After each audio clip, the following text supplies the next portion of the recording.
देश का आम बजट पेश किया गया। इस बजट को लेकर हर आदमी को यही लग रहा होगा कि हमें तो कुछ नहीं मिला, लेकिन क्या आपको पता है कि इस बार का बजट अब तक का सबसे ज्यादा खर्चीला बजट है। इस बजट को लेकर हर क्लास के लोगों को उम्मीद थी, लेकिन लोगों का कहना है निराशा हाथ लगी। किसान युवाओं को देखा जाए तो कुछ भी डायरेक्ट नहीं मिला है और ना ही महंगाई कम करने को लेकर बजट में कुछ खास है। बजट में किसान की आय बढ़ाने, एमएसपी की कानूनी गारंटी, कर्ज माफी को लेकर कुछ भी नहीं कहा गया। खाद, बीज, डीजल के दाम लगातार बढ़ने से लागत बढ़ रही है, लेकिन इसको लेकर कोई प्रावधान नहीं है। किसान सम्मान निधि भी नहीं बढ़ाई गई। रेलवे में बुजुर्गों को टिकट पर जो कंसेशन मिलता था कोरोना से पहले, उसको भी रिटेन करने का कोई ऐलान नहीं हुआ। जहां तक महंगाई का सवाल है, सरकारी आंकड़ों के मुताबिक खुदरा महंगाई यानी जो सीपीआई है, अब आरबीआई के टारगेट दायरे जो कि 2 से 6% में है। ऐसे में सरकार को लगा कि अलग से कोई आपात कदम उठाने की जरूरत नहीं है। हो सकता है इस वजह से भी बजट में महंगाई को लेकर किसी तरह की कोई बात न की गई हो। महंगाई कंट्रोल करना अब ज्यादातर आरबीआई की मौद्रिक नीति यानी ब्याज दरों का काम है, तो शायद इसीलिए सरकार ने बजट में उस स्पेस में ज्यादा दखल नहीं दिया। हालांकि कांग्रेस अध्यक्ष और राज्यसभा में विपक्ष के नेता मल्लिकार्जुन खड़गे ने बजट के बाद सरकार पर आरोप लगाया कि गरीब तबके के लिए इस बजट में कुछ नहीं मिला। खड़गे ने कहा, मोदी सरकार के पास नए आइडियाज खत्म हो गए। ये बजट भारत की महत्वपूर्ण आर्थिक, सामाजिक और राजनीतिक चुनौतियों के बारे में जवाब से ज्यादा सवाल खड़े करता है। इसमें गरीबों के लिए कुछ नहीं। जरा खड़गे का बजट के बाद का ये बयान सुनिए, उसके बाद हम आपको बताते हैं क्या वाकई ये जो बजट 2026 था ये कुछ भी नहीं था आम आदमी के लिए, और क्या इसमें बड़े बड़े ऐलान करके आम आदमी को झुंझुना पकड़ा दिया गया। मोदी सरकार के पास अब नई आइडिया खत्म हो गई है।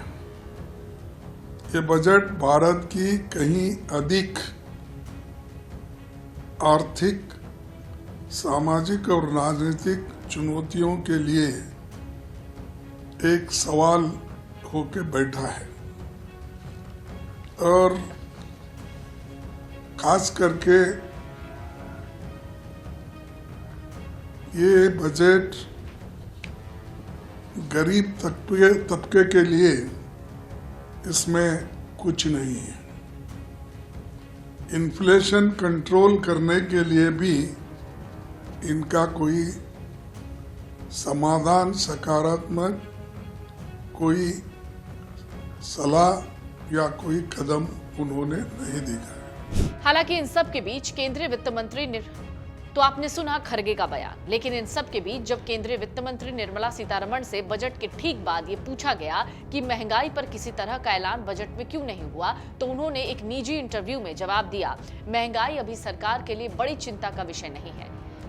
वित्त मंत्री ने कहा कि अगले वित्त वर्ष यानी 2026 से 27 के लिए महंगाई दर तय सीमा यानी टॉलरेंस बैंड के भीतर रहने की पूरी उम्मीद है, इसलिए ये बहुत बड़ी चिंता का विषय नहीं है।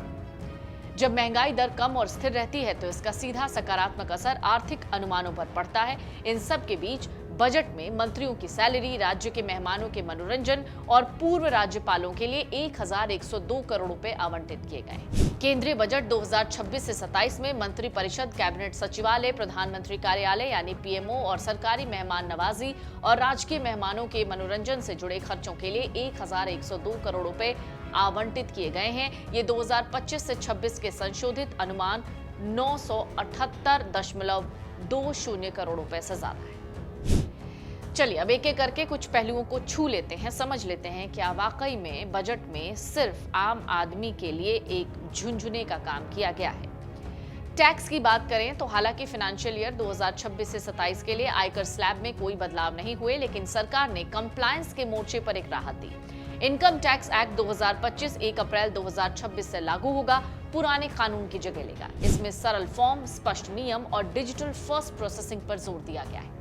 अब करदाता नाम मात्र शुल्क का भुगतान करके 31 मार्च तक अपना रिटर्न संशोधित कर पाएंगे, जिससे तनाव और जुर्माने में कमी आएगी। सैलरीड व्यक्तियों और पेंशन भोगियों के लिए आईटीआर फाइल करने की अंतिम तिथि 31 जुलाई तय की गई है, जबकि नॉन ऑडिट व्यवसायियों के लिए 31 अगस्त ये तारीख होगी। ये अतिरिक्त समय आखिरी समय की गलतियों से बचने और प्रक्रिया को ज्यादा सुचारू और स्पष्ट बनाने के लिए दिया गया है। एक और खास बात ये थी टैक्स को लेकर, वो ये कि मोटर एक्सीडेंट क्लेम्स ट्रिब्यूनल यानी MACT द्वारा दिया गया ब्याज अब पूरी तरह आयकर से मुक्त होगा। इसके अलावा ऐसे भुगतानों पर कोई TDS भी नहीं काटा जाएगा। इससे ये साफ होगा कि दुर्घटना पीड़ितों और मृतकों के परिवारों को पुनर्वास और इलाज के लिए मिलने वाली पूरी राशि बिना किसी कर कटौती के मिल जाए। पढ़ाई और इलाज के लिए क्या मिला? विदेश में शिक्षा या इलाज की योजना बना रहे परिवारों को बड़ी राहत मिली है। लिबरलाइज्ड रेमिटेंस स्कीम यानी LRS के तहत TCS यानी टैक्स कलेक्टेड एट सोर्स को 5% से घटाकर 2% कर दिया गया है, जिससे अग्रिम नकदी बोझ कम होगा। इसी तरह विदेशी टूर पैकेजेस पर TCS भी अब 5% या 20% से घटाकर 2% कर दिया गया है, जिससे अंतर्राष्ट्रीय यात्राएं ज्यादा किफायती होंगी। इसके अलावा जो दुर्लभ बीमारियां हैं, कैंसर, डायबिटीज और भी दूसरी बीमारियां, इनके इलाज में इस्तेमाल होने वाली जीवन रक्षक दवाओं के आयात को शुल्क मुक्त कर दिया गया है, जिससे मरीजों के लिए ये दवाएं सस्ती मिलेंगी। युवाओं के लिए क्या था? भारत में करीब 65% से ज्यादा आबादी 35 साल से कम उम्र के लोगों की है, यानी हमारा देश एक युवा देश है। लेकिन महंगी होती शिक्षा, बेरोजगारी, ये कुछ ऐसी चुनौतियां हैं जो इस वर्ग के भविष्य के आड़े आ रही हैं। ऐसे में इस बजट में क्या ऐसी ठोस घोषणा हुई या ऐसी योजना पर बात हुई जिससे युवाओं को खुश होने की जरूरत है? दरअसल युवाओं के लिहाज से बजट में AI पर दिया गया जोर एक सकारात्मक संकेत है। जिस तरीके से लोग डर रहे थे कि AI उनकी नौकरियां खा जाएगा, उनको ये समझना होगा कि AI उनके लिए एक सपोर्ट सिस्टम का काम करेगा। 10,000 करोड़ का MSME यानी सूक्ष्म, लघु और मध्यम उद्यम फंड भी युवाओं के लिए अहम घोषणा है, खास तौर से उन युवाओं के लिए जो स्टार्टअप या सेकंड जनरेशन उद्यमी के तौर पर अपने बिजनेस को आगे बढ़ाना चाहते हैं और स्केल अप करना चाहते हैं। खेलो इंडिया मिशन को भी रोजगार और स्वास्थ्य दोनों के नजरिए से युवाओं के लिए एक अवसर के तौर पर देखा जा सकता है। वहीं बजट में ऑरेंज इकोनॉमी के जरिए कंटेंट क्रिएशन को पहचान दी गई। टियर 2, टियर 3 शहरों के युवा पहले से ही सोशल मीडिया पर एक्टिव हैं। बजट ने इस गतिविधि को हाइपर लोकल मार्केटिंग और रोजगार से जोड़ने की दिशा दिखाई। महिलाओं के लिए क्या था? बजट भाषण के दौरान वित्त मंत्री निर्मला सीतारमण ने महिलाओं की शिक्षा, रोजगार, उद्यमिता और सुरक्षा को ध्यान में रखकर कुछ अहम घोषणाएं की, जैसे महिला नेतृत्व वाले स्टार्टअप्स और छोटे व्यवसायों को बढ़ावा देने की बात कही गई है। स्वयं सहायता समूहों से जुड़ी महिलाओं को सस्ता लोन, बेहतर क्रेडिट सुविधा और बाजार तक पहुंच देने पर जोर दिया गया है। बजट में घोषणा हुई कि महिलाओं को अपना सामान बेचने के लिए एक अलग प्लेटफॉर्म उपलब्ध कराया जाएगा। इसके लिए सरकार उनके लिए शी मार्ट खोलेगी। ये retail outlets cluster level federation के तहत चलाए जाएंगे, यानी इन्हें किसी एक व्यक्ति नहीं बल्कि एक पूरा ग्रुप मिलकर ऑपरेट करेगा।